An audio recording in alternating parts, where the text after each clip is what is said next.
Pantas saja Presiden Jokowi marah melihat kinerja kabinetnya yang dinilai melempem.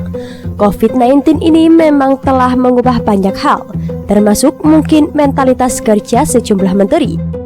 Sudah hampir 4 bulan dinamika kerja mengalami perubahan. Banyak usaha yang tutup, karyawan atau pegawai pun banyak yang work from home atau WFH, yang kemungkinan pengurangan gaji. Itu masih jauh lebih baik ketimbang orang-orang yang terpaksa di PHK karena mati surinya bisnis. Dan bukan hanya pihak swasta yang terimbas oleh sistem kerja yang baru ini. Kantor-kantor pemerintah pun banyak yang demikian.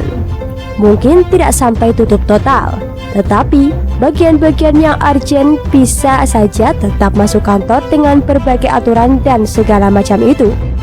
Sepertinya para menteri juga banyak yang WFH, sampai-sampai rapat atau komunikasi dengan presiden harus dengan live streaming. Dengan kondisi seperti ini, maka wajar saja bila gairah dan semangat kerja jauh menurun. Kondisi seperti ini memang menguras banyak gairah dan semangat. Mungkin saja hal yang sama pun menimpa para menteri.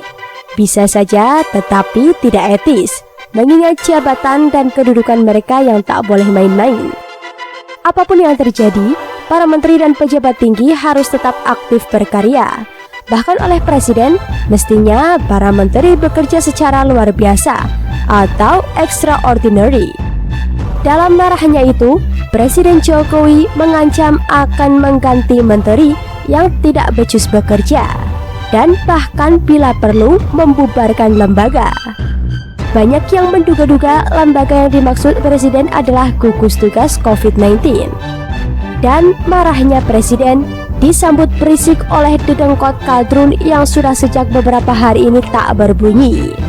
Mereka seperti bercingkrak-cingkrak persis anak-anak kecil yang baru dibelikan mainan baru oleh orang tuanya yang baru pulang dari tempat kerja.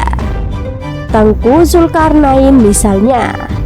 Ia mencuitkan bahwa Kabinet Indonesia Maju dalam pemerintahan Joko Widodo periode kedua ini sudah sulit ditolong.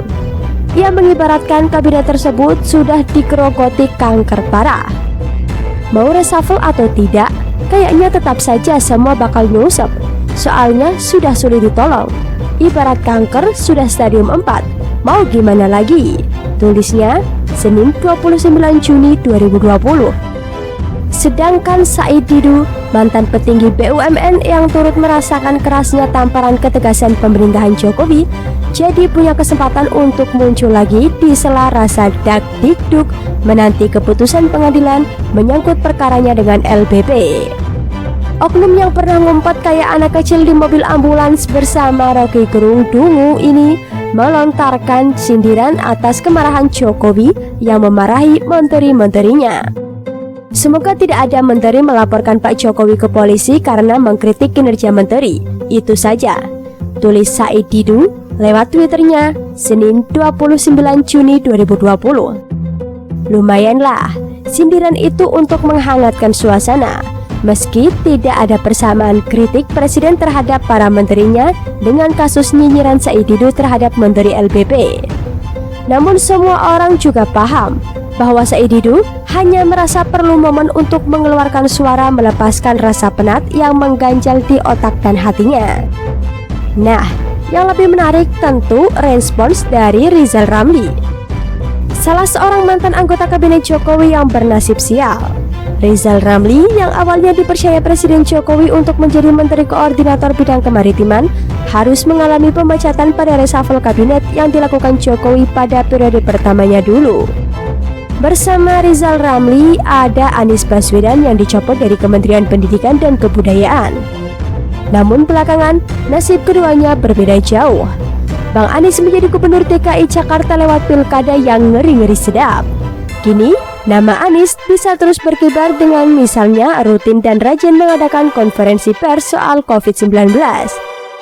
Sementara Rizal Ramli tetap berstatus pengangguran yang kreatif melontarkan kritikan dan nyinyiran kepada seseorang yang dia anggap telah menghancurkan reputasinya.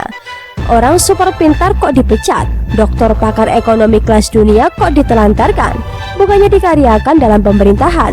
Seperti itu mungkin cerita hati yang memilukan dari seorang Rizal Ramli yang kini sudah berusia 66 tahun. Soal marahnya Presiden Jokowi terhadap para menteri, Rizal Ramli mengaku bingung. Saya sendiri bertanya-tanya, ini marah besar atau drama gitu loh? Susah saya jawabnya, karena di Asia, apalagi di Jawa, pemimpin itu enggak pernah marah di depan umum. Marahin anak buahnya enggak pernah, karena itu melecehkan, katanya Senin 29 Juni 2020. Lanjutnya, kemarahan itu bisa jadi karena pemilihan anggota kabinet periode ini, termasuk jabatan staf ahli atau staf penasihat presiden, itu hanya hadiah-hadiah. Entah apa pula yang dimaksud sebagai hadiah oleh Rizal Ramli. Lalu, sewaktu Rizal diangkat menjadi menteri di periode pertama, apakah itu bukan termasuk hadiah? Karena dia aktif selama masa kampanye. Beda kalau dia diam saja semasa hingar-bingar tahun politik 2014 itu. Namun dipanggil Presiden Jokowi untuk masuk kabinetnya. Pertimbangannya pasti soal kepakaran atau keahlian. Menurut penulis, Jokowi masih baik hati memberi hadiah berupa kursi menteri pada dia. Lah bagaimana kalau yang dikasih sepeda? Dan kalau memang Rizal benar-benar pakar di bidangnya, masa sih diberhentikan presiden dengan cara dikepret gitu? Tapi sudahlah, soal para kadrun ini kita juga semua paham lah. Nggak ada loh, nggak rame. Bagaimana menurut Anda?